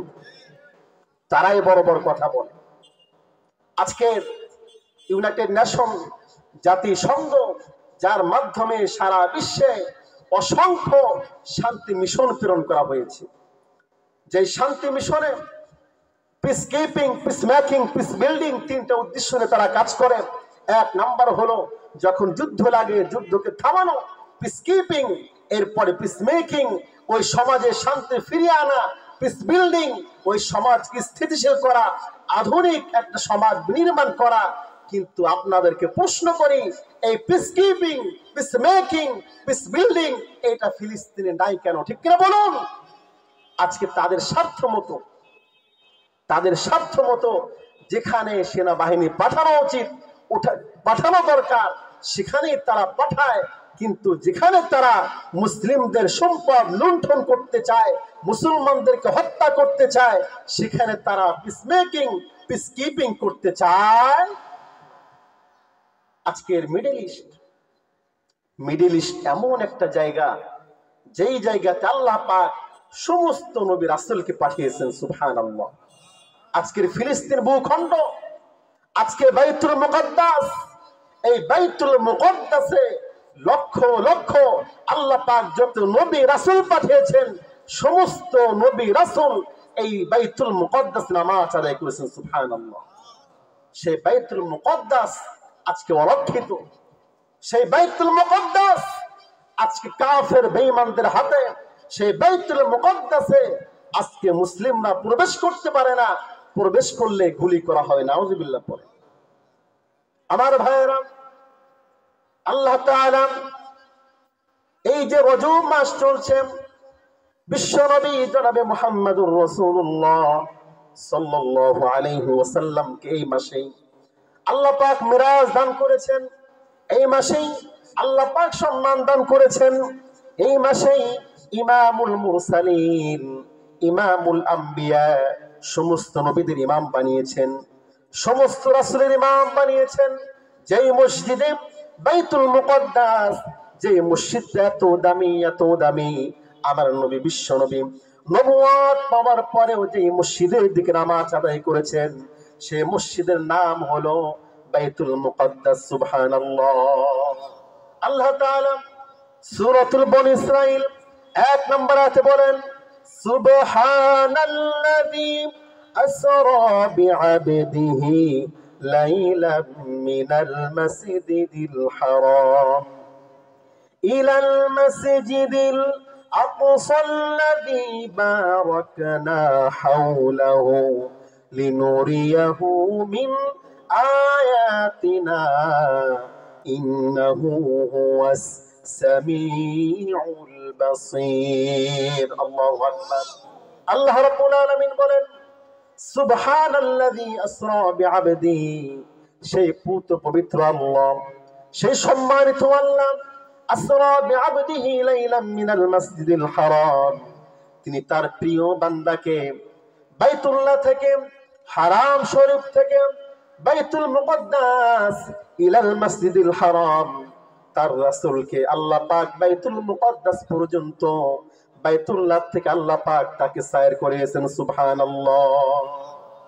বারাকনা হাওলা, আল্লাহ পাক বলেছেন এই যে বাইতুল মুকদ্দাস, এটা এমন একটা জায়গা, যেই জায়গাতে হযরত হাওয়া, যেই জায়গাতে বিবি মারিয়াম আলাইহিস সালাম, যিনি এই জায়গাতে খাদেমের দায়িত্ব পালন করেছেন, যেই জায়গাতে হযরত ঈসা আলাইহিস সালাম জন্মগ্রহণ করেছেন, যে মসজিদ চত্বরে বিশ্বনবী সাল্লাল্লাহু আলাইহি ওয়াসাল্লাম সমস্ত নবীদের সামনে ইমামতি করেছেন, সমস্ত রাসূলের সামনে ইমামতি করেছেন, সেই মসজিদকে যদি আমরা সম্মান করতে না জানি, সেই মসজিদকে যদি আমরা দখলে রাখতে না জানি, যখন কিয়ামত হবে, আল্লাহর সামনে যখন কাঠগড়ায় দাঁড়াতে হবে, তখন আমরা কোনো পক্ষে কথা বলতে পারবো না। ঠিক কিনা?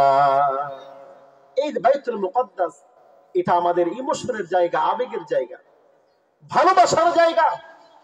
যেই বাইতুল মুকদ্দাস, সেখানে নামাজ পড়লে 1 রাকাত নামাজে আল্লাহ পাক 50,000 রাকাতের সওয়াব দান করেন। সুবহানাল্লাহ।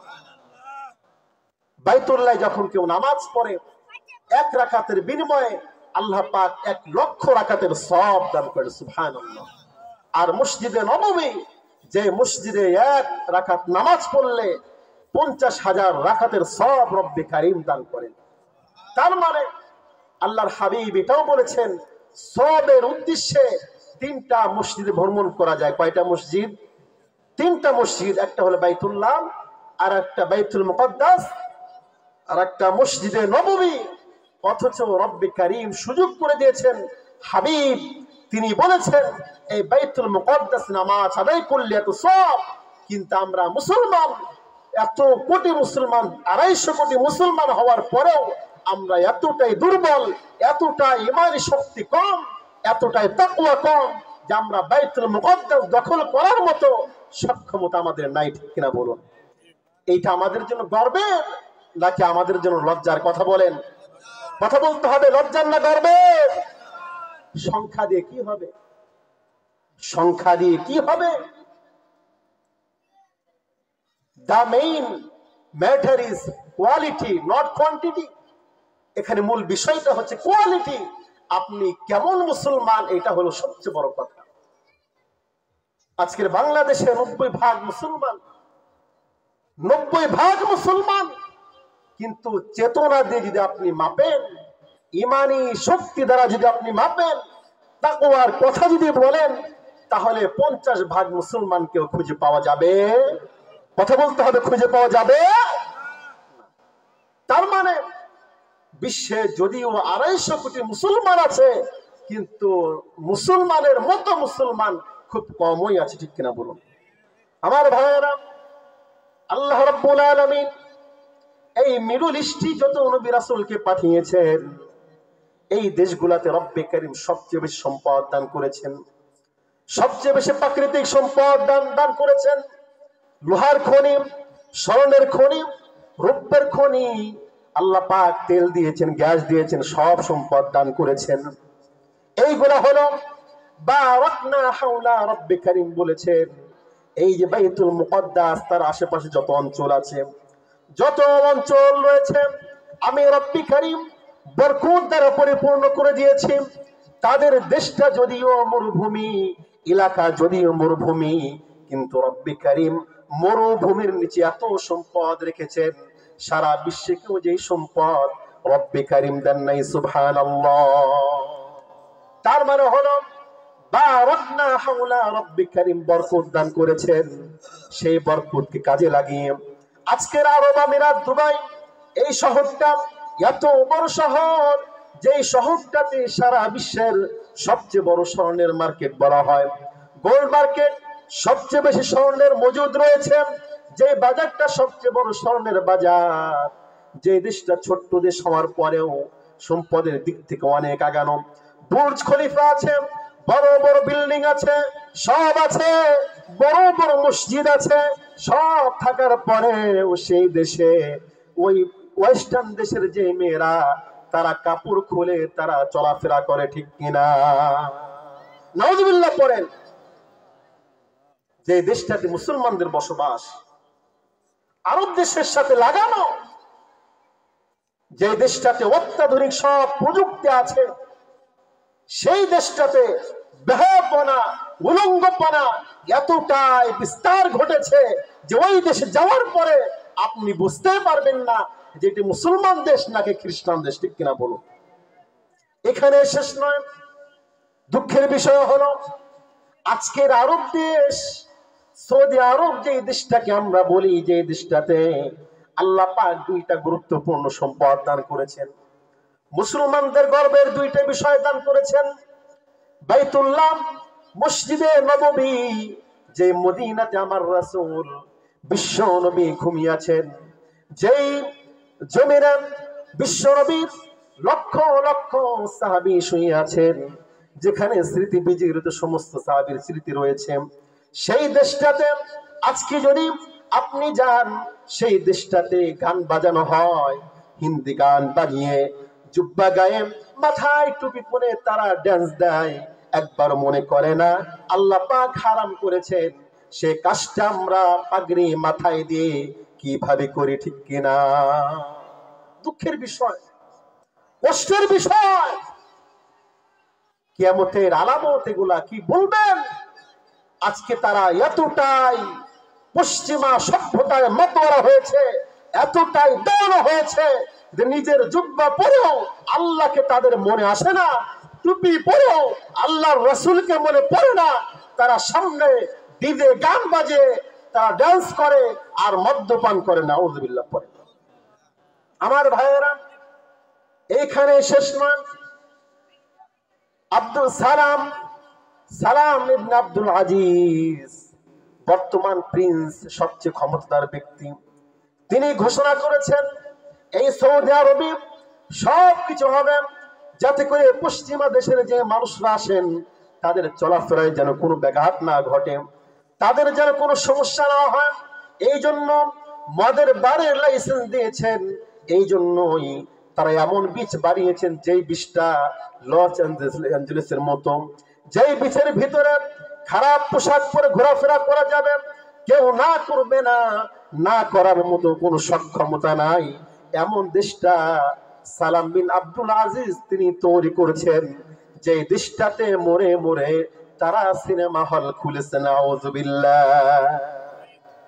আজকে পতন কেন আসবে না? আজকে মুসলমান নামার কেন খাবে না?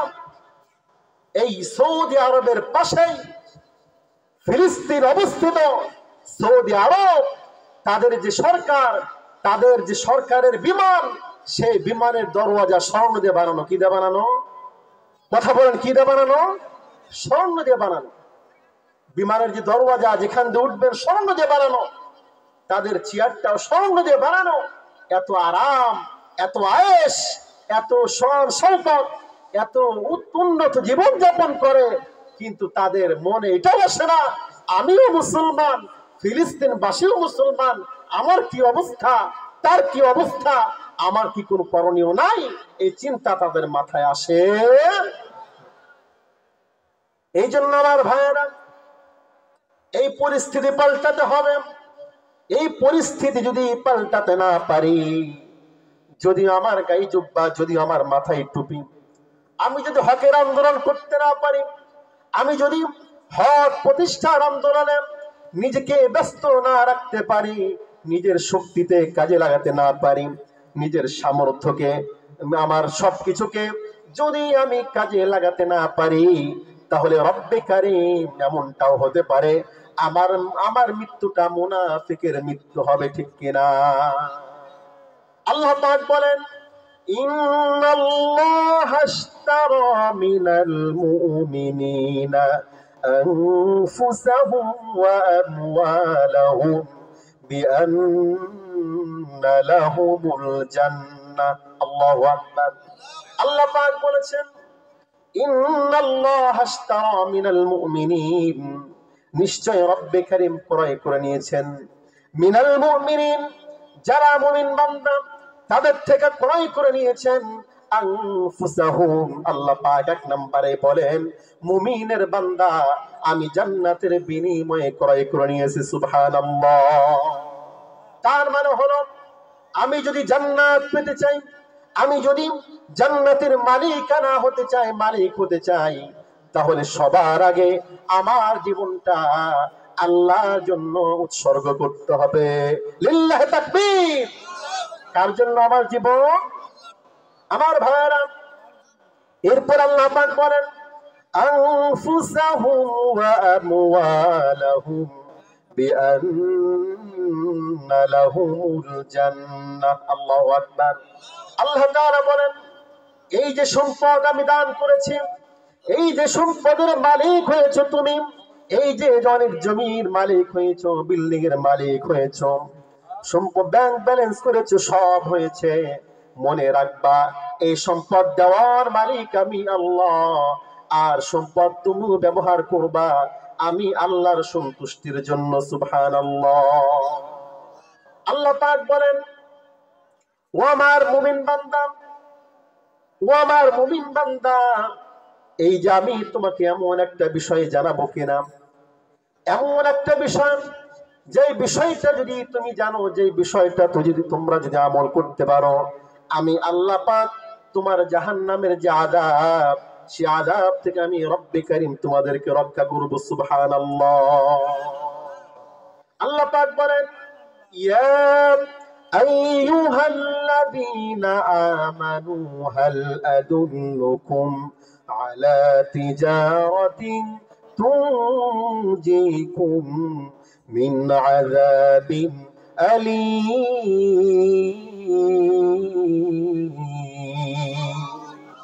আল্লাহ পাক বলেন, ইয়া আইয়ুহাল্লাযীনা আমানু হাল আদুল্লুকুম আলা তিজারা, ও আমার মুমিন বান্দা, তোমাদেরকে আমি এমন একটা বিষয় কি জানাবো না, তোমাদের কি কি জানিয়ে দেব না?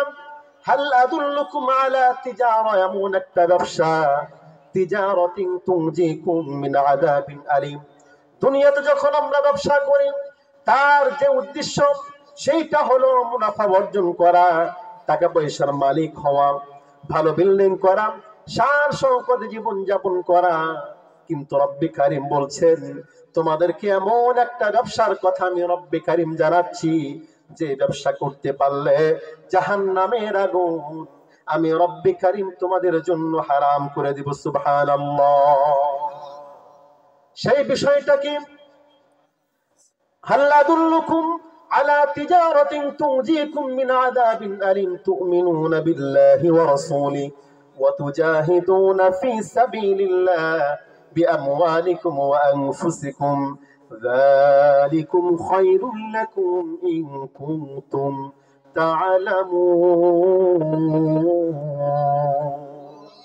আল্লাহ পাক বলেন, এক নাম্বার হলো তু'মিনুনা বিল্লাহ, তোমার কাজ হবে রব্বে কারিমের উপর ঈমান আনা, বিশ্বাসীদের অন্তর্ভুক্ত হয়ে যাওয়া।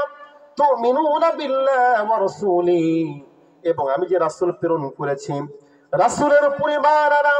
ওয়া তুজাহিদুন ফি সাবিলিল্লাহি বিআমওয়ালিকুম ওয়া আনফুসিকুম, আর তিন নাম্বার হলো ওয়া তুজাহিদুন, তোমাদেরকে তোমার জান এবং মাল দিয়ে আল্লাহর রাস্তায় জিহাদ করতে হবে। সুবহানাল্লাহ। এই জিহাদের কথা গত 16টা বছর বই পুস্তক থেকে উঠিয়ে দেওয়া হয়েছিল, অথচ জিহাদকে আল্লাহ পাক ফরজ করেছেন। কি করেছেন? ফরজ করেছেন। ইস্তিহজাউ শরিয়াত কুফরুন, একটা আরবি প্রবাদ বিশ্বনবীর কথার সাথে মিলে যায়, যে শরীয়ত নিয়ে হাসি তামাশা করা, শরীয়ত নিয়ে কোন বিষয়কে নিয়ে তুচ্ছ তাচ্ছিল্য করলে ওই ব্যক্তির ঈমান থাকে না। আজকের জিহাদ নিয়ে যারা কটুবাক্য বলতো, যারা খারাপ মন্তব্য করত, তাদের কি ঈমান আছে বলেন? কথা বলতে হবে, ঈমান আছে? ঈমান নাই। যে জিহাদ অধ্যায়কে তারা ভয় পায়। আজকের বিশ্ব এমন একটা সিস্টেমে চলছে, একটু খেয়াল করবেন। দুইটা ব্লক একটা সময় ছিল 1980-90-এর দশকে, তখন দুইটা ব্লক ছিল, একটা ছিল রাশিয়ান ব্লক আর একটা আমেরিকান ব্লক। রাশিয়া একটা অংশ নিয়ন্ত্রণ করত, আর একটা অংশ আমেরিকা নিয়ন্ত্রণ করত। কিন্তু বর্তমান বিশ্ব ইউনিপোলার ওয়ার্ল্ড, যেখানে এককভাবে সারা বিশ্বকে নেতৃত্ব দেয় আমেরিকা। কোন দেশ? কথা বলতে হবে, কোন দেশ? আমেরিকা। এখন আপনাদেরকে প্রশ্ন করি, এই আমেরিকা ইসলামের পক্ষে নাকি বিপক্ষে? কথা বলতে হবে, পক্ষে না বিপক্ষে? অবশ্যই বিপক্ষে। কয়েকটা উদাহরণ দিলে বুঝবেন। ইরাক রাষ্ট্র মুসলিমদের ইতিহাস ঐতিহ্যের একটা দেশ ছিল, যেখানে আল্লাহ তাআলা অনেক নবী পাঠিয়েছেন। ইমাম আবু হানিফার বাড়ি যেখানে, বড় বড় উলামায়ে কিরাম যেখানে জন্মগ্রহণ করেছেন, বড় বড় ফকিহ, মুহাদ্দিস, মুফাসসির আল্লাহ পাক যে জমিনে পাঠিয়েছেন, সেই দেশটাকে ধ্বংস করেছে কোন দেশ? কথা বলতে হবে, কোন দেশ? আমেরিকা। মিথ্যা অজুহাত দিয়ে তারা লক্ষ লক্ষ মানুষকে হত্যা করেছে, শহীদ করে দিয়েছে। আজকে লিবিয়ার কথা যদি আমরা বলি, যে লিবিয়াতে মুয়াম্মার গাদ্দাফি ছিল, সামাজিক স্থিতিশীল অবস্থা ছিল, ন্যায় বিচার ছিল, যেখানে মানবতা ছিল, সেই লিবিয়াকে ধ্বংস করেছে কে? কথা বলেন, কে? আমেরিকা। আফগানিস্তান, যেখানে বর্তমান তালেবান সরকার ক্ষমতায় আছে, সেই দেশটাতে লক্ষ লক্ষ মুসলমানদেরকে হত্যা করেছে কে? কথা বলেন, কথা বলেন? আমেরিকা। ফিলিস্তিনে কে মারছে? আমেরিকার অস্ত্র দিয়ে ইসরায়েল মারছে। কারা মারছে? অস্ত্র যার ক্ষমতা তো তারই হওয়ার কথা, ঠিক কিনা? আমার হাতে একটা অস্ত্র আসলো, আমি কি বলবো না যে ব্যক্তি আমাকে অস্ত্র দিল সে আমার হত্যায় সাহায্যকারী, ঠিক কিনা বলুন? আজকে ইসরায়েল যদি আমেরিকার সাপোর্ট না পেত, আমেরিকার অস্ত্র না পেত, ব্রিটেনের অস্ত্র না পেত, আজকে যদি ইতালি ফ্রান্সের অস্ত্র না পেত, ফিলিস্তিনের ভূখণ্ডে তারা গুলি চালাতে সাহস পেত না, ঠিক কিনা বলুন?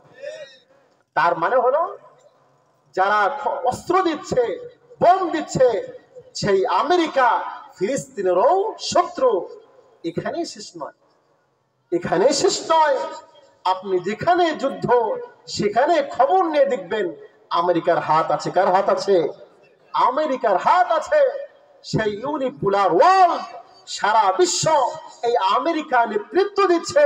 তাদের প্ল্যান, টার্গেট, মিশন, ভীষণ একটাই, যাতে করে মুসলমানদের ইমানি শক্তিকে দুর্বল করা যায়, ঠিক কিনা বলুন? আজকের বাংলাদেশের মুসলমান নয় শুধু, পাকিস্তানের মুসলমান নয় শুধু, আপনি যে দেশেই যাবেন সেই দেশের মুসলমানদের একই অবস্থা। মুসলমান ভালো দল যদি ক্ষমতায় আসতে চায়, যে কোনো ভাবে হোক তাদেরকে ধ্বংস করে দেওয়া হয়, ঠিক কিনা বলুন? এই জন্য জিহাদ দরকার। কি দরকার? কথা বলতে হবে। কি দরকার? জিহাদ দরকার। আমার রাসূল বিশ্ব নবী মদিনায় যখন গেলেন, মাত্র 10টা বছরের ভিতরে সরাসরি 27টা যুদ্ধে অংশগ্রহণ করেছেন। সুবহানাল্লাহ। তার মানে প্রতি বছর কমপক্ষে 3টা যুদ্ধে আল্লাহর রাসূল সশরীরে অংশগ্রহণ করেছেন।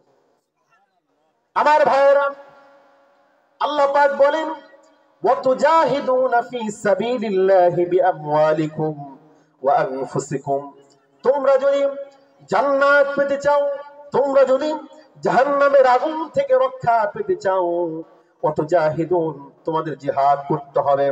তোমাদের জান দিয়ে, তোমাদের মাল দিয়ে, তোমাদের সম্পদ দিয়ে আল্লাহর রাস্তায় তোমাদেরকে জিহাদ করতে হবে। সুবহানাল্লাহ। যালিকুম খায়রুল লাকুম ইন কুনতুম তা'লামুন। আল্লাহু আকবার। আল্লাহ তাআলা বলেন, যালিকুম খায়রুল লাকুম, এইটা তোমাদের জন্য কল্যাণকর, এটা তোমাদের জন্য ভালো পথ, কিন্তু তোমরা জানো না। রব্বে কারীম ভালো করে জানেন। মুসলমানদের ভিতরে বিভাজন তৈরি করা হবে, মুসলমানদের ভিতরে অনৈক্য তৈরি করা হবে, মুসলমানদের ভিতরে ফাটল তৈরি করা হবে, জিহাদের কথা বলে, জঙ্গিবাদের কথা বলে মুসলমানদের ভিতরে ভাগ করে ফেলা হবে। এই জন্য রব্বে কারীম 1400 বছর আগে বলে রেখেছেন, জিহাদ হচ্ছে তোমাদের জন্য কল্যাণকর। সুবহানাল্লাহ। তোমরা নাই জানতে পারো, তোমাদের জ্ঞানের কমতি থাকতে পারে, তবে জিহাদ তোমাদের জন্য কল্যাণকর। আমি রব্বে কারীম এই যে জিহাদ দিলাম, এই জিহাদের মাধ্যমে তোমরা সত্যকে কায়েম করতে পারবা। সুবহানাল্লাহ।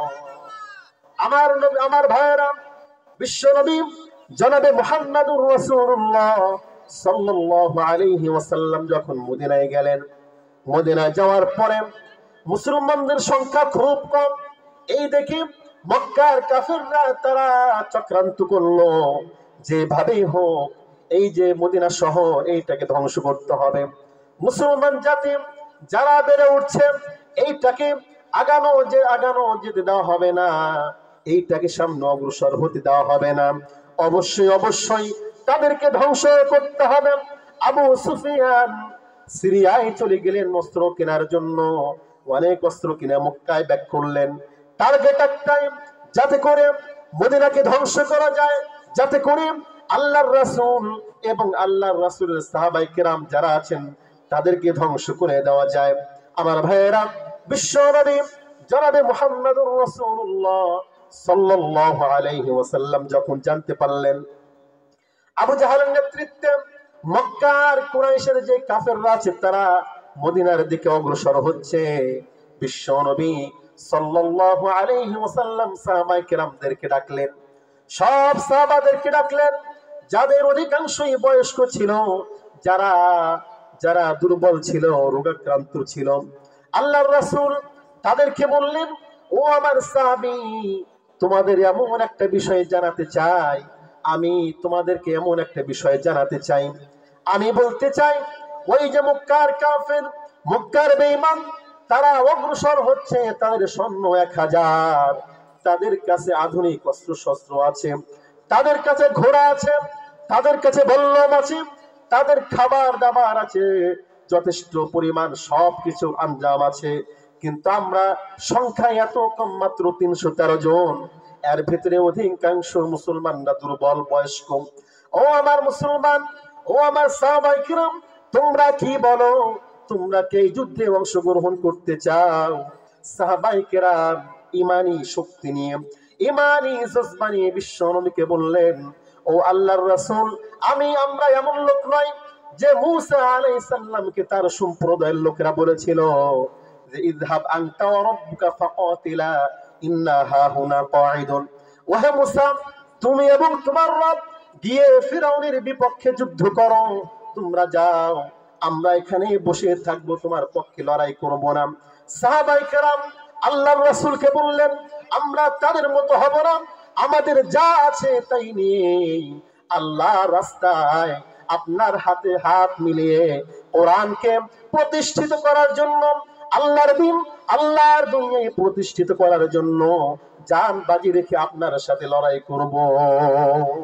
লিল্লাহি তাকবীর, নারায়ে তাকবীর। আল্লাহর রাসূল হেসে দিলেন। আনন্দের অশ্রু চোখ দিয়ে বেয়ে পড়ল যে অল্প সাহাবী যারা রোগাক্রান্ত, পেটে খাবার নাই, অস্ত্র নাই, তারা আমাকে বলছে কোনো চিন্তা নাই, টেনশন নাই, আমরা আপনার সাথে জিহাদ করব। সুবহানাল্লাহ। আমার ভাইয়েরা, বিশ্বনবী সাল্লাল্লাহু আলাইহি ওয়াসাল্লাম মাত্র 313 জন সাহাবী তাদেরকে নিয়ে বদর প্রান্তরের দিকে রওনা করলেন। বদরের মাঠে চলে গেলেন। যাওয়ার পরে দেখলেন যে 5টা শক্ত মাটি, সেই 5টা কাফেররা দখল করে ফেলেছে। আল্লাহর রাসূল প্রথমে হতাশ হয়ে পড়লেন, বালু মাটি, এই বালি মাটির ভিতরে আমরা সংখ্যায় কম, আমরা যদি এই জায়গায় দাঁড়াই তাহলে আমরা দুর্বল পক্ষ হয়ে যাব। আমার ভাইয়েরা, রব্বে কারীম শান্তির ব্যবস্থা করলেন। রাত যখন হয়ে গেল, রব্বে কারীম রহমতের বৃষ্টি প্রেরণ করলেন, বৃষ্টি নামিয়ে দিলেন, যার কারণে বালি মাটিগুলা আল্লাহ পাক শক্ত মাটিতে পরিণত করে দিলেন। সুবহানাল্লাহ। কাফেরদের জায়গাগুলো শক্ত ছিল, কিন্তু যখন বৃষ্টি চলে আসলো, বৃষ্টি আসার পরে এমন একটা পরিবেশ হয়ে গেল যে তাদের জায়গাগুলো কর্দমাক্ত হয়ে গেল, পিচ্ছিল হয়ে গেল। আল্লাহ পাক মুসলমানদের দিলের ভিতরে শান্তির ব্যবস্থা করলেন যে না না না, তোমাদের সংখ্যা যদি কম হয়, আমি আল্লাহ পাক তোমাদের সাথেই আছি। সুবহানাল্লাহ। আমি আল্লাহ পাক তোমাদের সাথেই আছি। আল্লাহর হাবিব জনাবে মুহাম্মদুর রাসূলুল্লাহ সাল্লাল্লাহু আলাইহি ওয়াসাল্লাম নামাজে দাঁড়িয়ে গিয়ে সিজদায় যখন ছিলেন, সিজদার ভিতরে আল্লাহ পাককে ডাকলেন, ও আমার রব, তুমি ভালো করেই জানো আমরা সংখ্যায় কম, কিন্তু আমরা সংখ্যায় কম হলেই আমরা তোমার নাম ডাকি, তোমার জন্য সিজদা দেই, তোমার জিকির করি। আজকে বদর প্রান্তরে যদি কাফের বেঈমান বিজয় হয়ে যায়, আজকে বদর প্রান্তরে যদি তোমার মুসলমান গোলাম ঈমানদার ব্যক্তিরা যদি হেরে যায়, তাহলে তোমার কালিমা পড়ার মতো কেউ থাকবে না।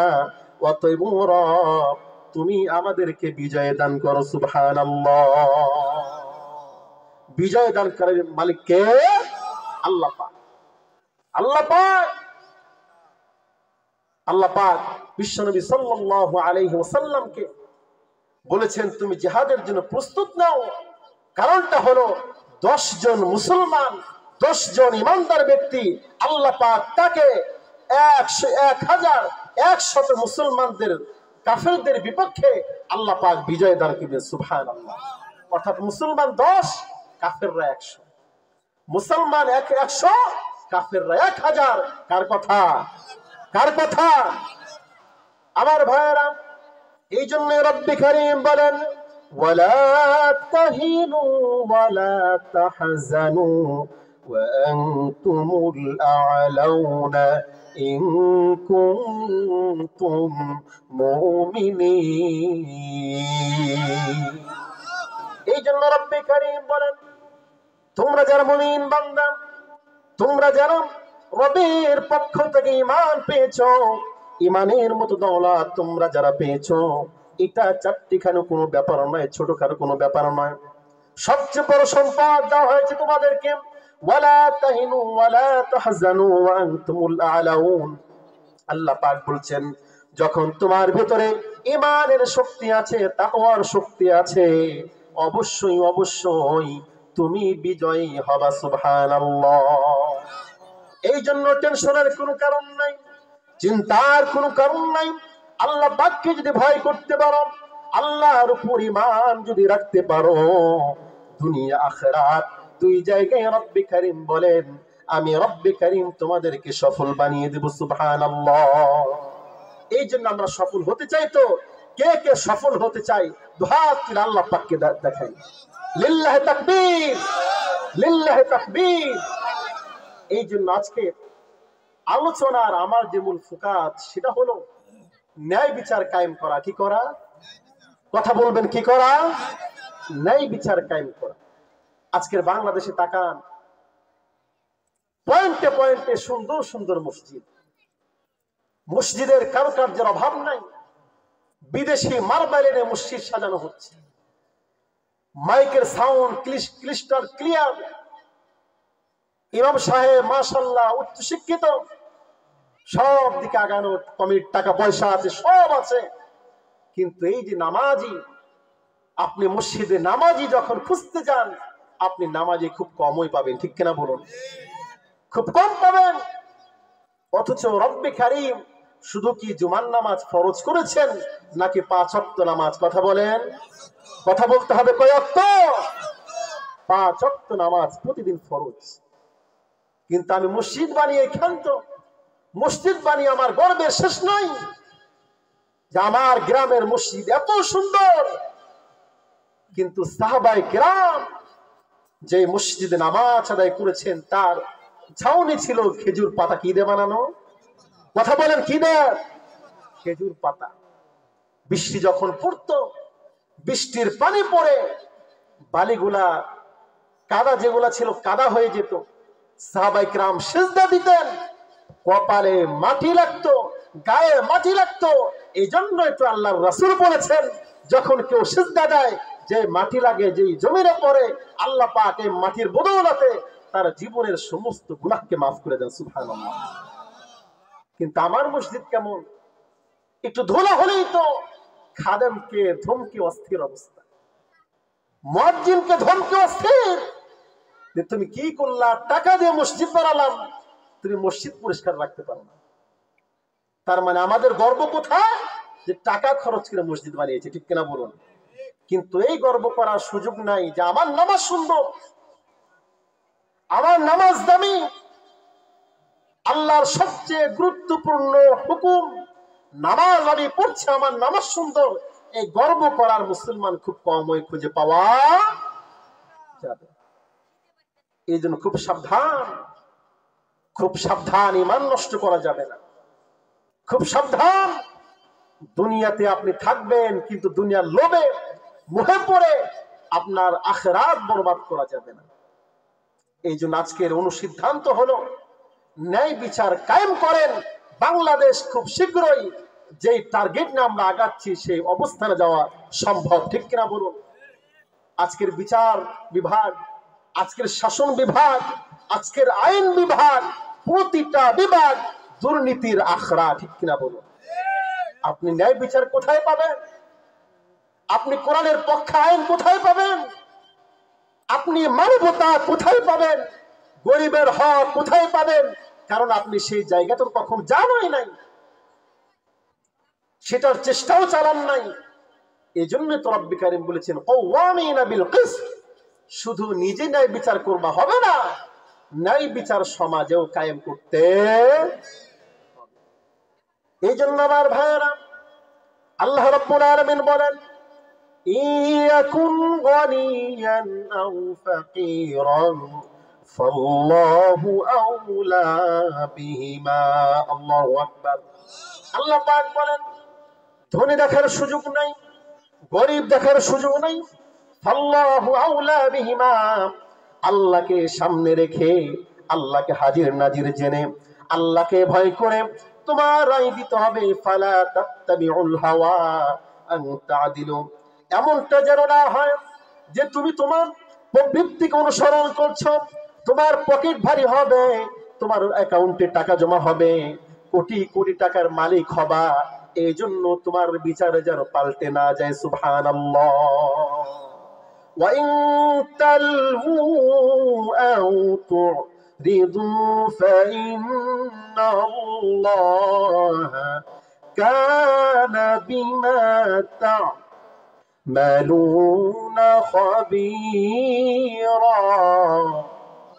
আল্লাহ পাক বলেন وإن تلووا أو تعرضوا فإن الله, ও আমার বান্দা, ও বিচারক, ও জাজ, খেয়াল রাখো। ওয়াইন তালবু, তুমি যদি কোরআনকে পাশ কাটিয়ে চলে যাও, তুমি যদি নাই বিচারকে পাশ কাটিয়ে চলে যাও, তুমি যদি সীমা লঙ্ঘন করো, ফাইন্নাল্লাহা কানা বিমা তা'মালুনা খাবীরা, তুমি জেনে রাখো আল্লাহ পাক অবশ্যই অবশ্যই তোমার ব্যাপারে খবর রাখেন। সুবহানাল্লাহ। খবর রাখেন কে? আল্লাহ পাক খবর রাখেন।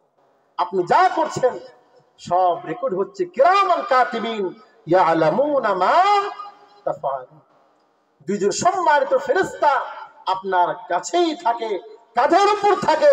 আপনি ভালো করলেও লেখা হচ্ছে, খারাপ করলেও লেখা হচ্ছে।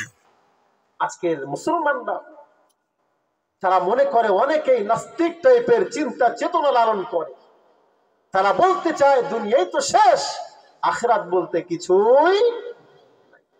আর আখিরাতের কথা যখন তারা গায়েব করে দেয়, আখিরাতকে যখন অস্বীকার করে, তখন তারা ভাবে খাও দাও ফুর্তি করো যা ইচ্ছা করো, ক্ষমতা যখন আমার, আমাকে বাধা দেওয়ার কে আছে? ঠিক কিনা বলুন?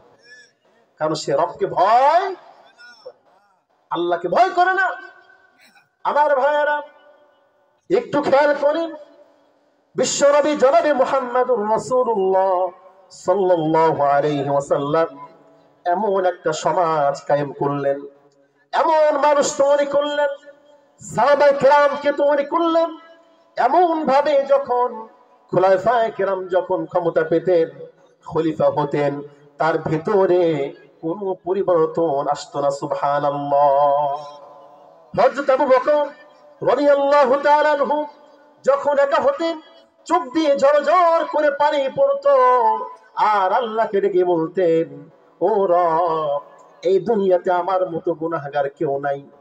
ঘাসের দিকে তাকাতেন, বলতেন, ঘাস রে, তোমার কত সৌভাগ্য, তোমার কোনো বিচার নাই, তোমার কোনো বিচার হবে না, তোমার জন্য জান্নাত নাই, জাহান্নাম নাই।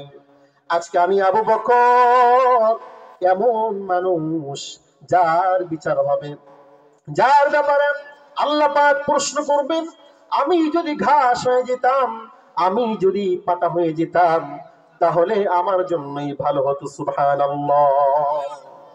হযরত উসমান রাদিয়াল্লাহু তাআলা আনহু বিশ্ব নবীর দুইজন মেয়েকে উসমান রাদিয়াল্লাহু তাআলা আনহুর সাথে বিবাহ দিয়েছিলেন।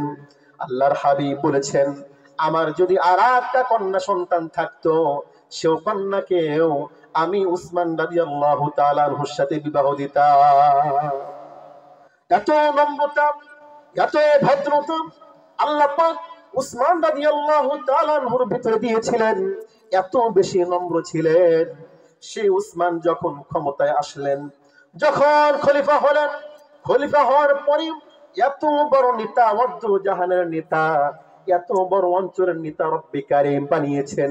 এত বড় নেতা হওয়ার পরেও উসমান রাদিয়াল্লাহু তাআলা আনহুর জীবন স্টাইলে কোনো পরিবর্তন আসে নাই। সুবহানাল্লাহ।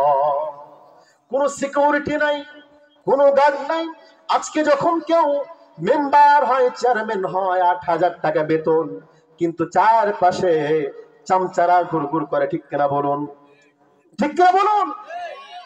মেম্বার ৮,০০০ টাকা বেতন, চেয়ারম্যান ১২,০০০ টাকা বেতন, এই ছোট্ট একটা পদ, অল্প বেতন, সেই তার এত পাওয়ার, এত কিছু লাগে, তার এত সিকিউরিটি লাগে। যখন একটা দেশের কোন মন্ত্রী হয়, কাউকে যখন মন্ত্রীর পদ দেওয়া হয়, ওই ব্যক্তির সামনে পিছনে অনেকগুলা গাড়ি দেওয়া হয়। ওই মন্ত্রীর সামনে পিছনে গোয়েন্দা সংস্থার লোকেরা থাকে, পুলিশ থাকে, আর্মি থাকে, বিশেষ বাহিনীর লোকেরা থাকে। যখন কেউ প্রধানমন্ত্রী হয়, যখন কেউ প্রেসিডেন্ট হয়, তার বাড়ি চারপাশ থেকে যারা সিকিউরিটি এজেন্সি তারা পাহারা দেয়, জীবনের নিরাপত্তা দান করে ছোট্ট একটা দেশ। কিন্তু আমার ভাইরা, উসমান রাদিয়াল্লাহু তাআলা আনহু এত বড় খলিফা হওয়ার পরেও তার পাশে কোনো সিকিউরিটি থাকতো না। সুবহানাল্লাহ।